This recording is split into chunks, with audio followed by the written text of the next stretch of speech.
hayatımın yarısı. Bana dediler yarısın dostlarım, kanamaz gönlümün yarısı.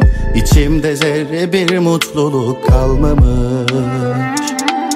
Sevdam alnımın yazısı, gelmesen de beklerim yolları. Bitmez gidenlerin yalanı, mezarlıklarda da yer kalmamış. Bari bu gece sabrımı zorlama, gelirim biliyorsun nedenini sormadan. Gözünün rengi yansımış bulutlara, öldürdün artık nabzımı yoklama.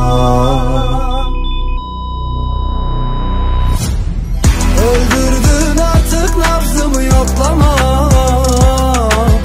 Sen gitsen de üstüne gülü koklamam. Çok zor ama yakındır, kendimi toplamam. Ben de böyle şanssız bir kulum.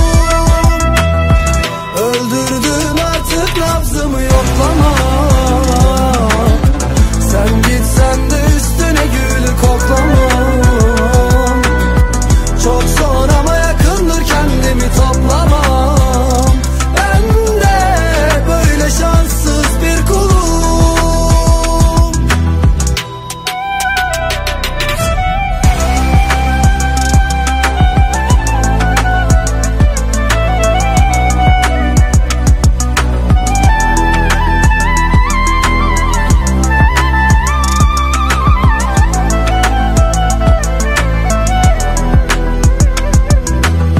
Bari bu gece sabrımı zorlama,